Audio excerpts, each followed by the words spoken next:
Thanks for joining me today. This is update number 2 on the XR pistol design. Our focus this week is going to be on trigger and weapon light design. So I have some references over here on the right for us to go into that. So I'll go ahead and just move these off to the side. I'll move this down and I'll start with example 1. Here is a laser shot training pistol. So this, whenever you pull the trigger, you've got a light, comes out there, lasers coming out. So what we're going to pay attention to on here is the brake and the reset on the trigger. So if I go ahead and I pull, there's our brake. Now, as you listen, right here's our reset. So there's this travel distance that's before here of the uptake.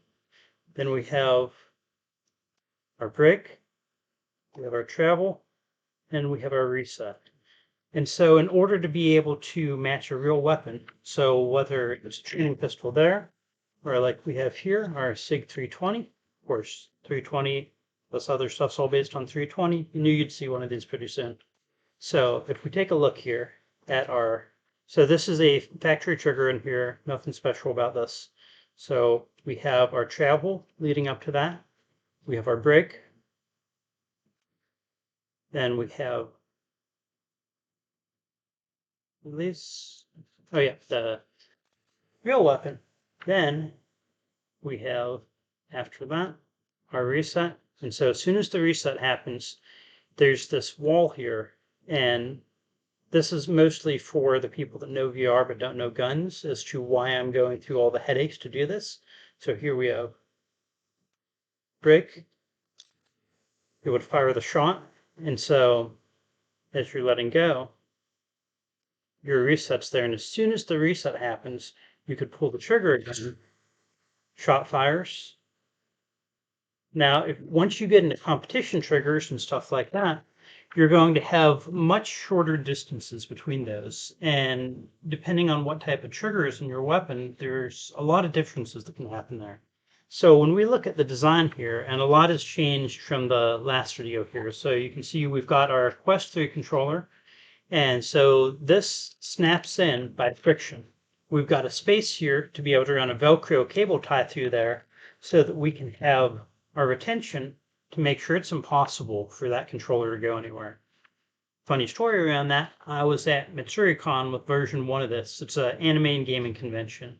So I got a free seat there with the group that I know to be able to show stuff off. So I was running Pistol Whip there, and I brought my first version of the controller. Only one person there was an issue with, but it was worth going to the convention just for that, because he was there swinging the weapon around, because it's a pistol whip and you hit guys with it as well, and the controller was held purely by friction, and it faced the other direction. So he swung, controller goes flying out there. Very awkward for him, of course, because like didn't think that was going to happen. Neither did I. There was a lot of friction there, but there was enough centrifugal force that pulled it out. So part of the retention system here, where we have both of these on the sides and we have this up front, and the friction of these, along with that tie, is I wanted to over-engineer this so much that it doesn't matter what they do. Impossible for that to happen. So once we start looking at the trigger now, so I've got the spring in here. And so if I move up closer there and it focuses, once we get all the way, so you'll see the travel that's right here. So once I have my screw to tension this down, because there is a little bit of play, it gets us all the way down to that point. Okay, a little bit more tweaking still needs to go, but so that we'll have our full range of travel on there. Now, with this fully compressed, there is more play available in here, which means I'll be able to have a set screw back here and a movable plate, so that you can change the point in time, depending on the software, and because all the games do things differently, of where the brake is, because like say Pistol Whip, the brake is actually about halfway through this pull. It's not at max travel. And so I do want to try and find ways where you're able to adjust so you can get the brake on this to feel the same as the brake on this, or whatever it is that's trying to be emulated, along with the potential you could change out the springs and you could have higher trigger pull weight. So when I ran the trigger pull meter on this setup was sitting, I think, around 1 pound like this. Whereas when you run a meter on something like, actually this one might be more like 6 or 7, but like my M&P is sitting right around 4 to 5. It's got an Apex trigger in it. So trying to think about design-wise how to be able to get this to mirror real world has been a thoughts there. So moving on from trigger design now over to weapon light. So there's two main approaches for a lot of weapon lights. So you'll have this setup where somebody that's right-handed, when they push down here, you have momentary. I don't really know a way to have them both the same. Well, so when I push like this, that's on. There you go. You can see the flashback now. And if I were to push up, it's always on until I go down. So the initial I'm focusing on is the momentary. And I'm sort of doing an ambidextrous setup for this. Even though it doesn't purely match there, it'll be more uniform for people. And I don't know. It's just where I am right now.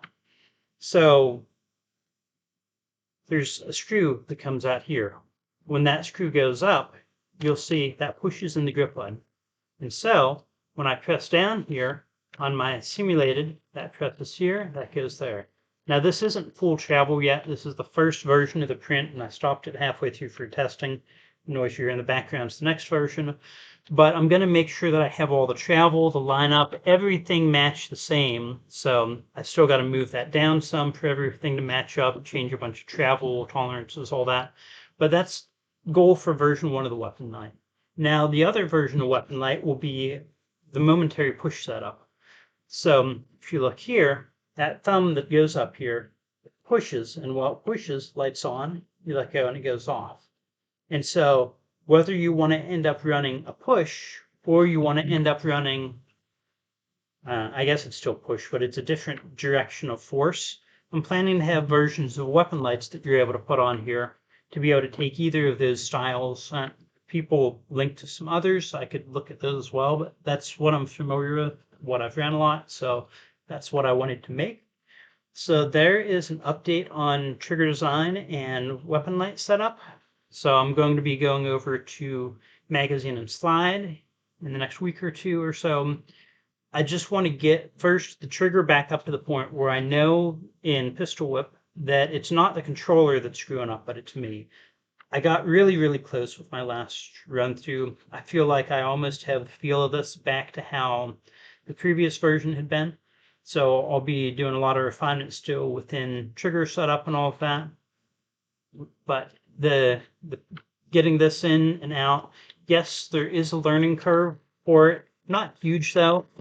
Half the people that I've handed it to without telling them anything and said, put this in here, they fumbled around like this a lot, not knowing it's get this underneath here. And then once you have it underneath, press and it locks in. Nobody had difficulty once they saw that. But this really has felt like the best compromise between all the different designs I've looked at for there. It's just there is a tiny bit of a learning curve to index underneath here. Easy enough to solve though. So go ahead and leave some comments in the video or jump on Discord. Let me know your thoughts, and if you got any other ideas. Thanks for joining. Bye.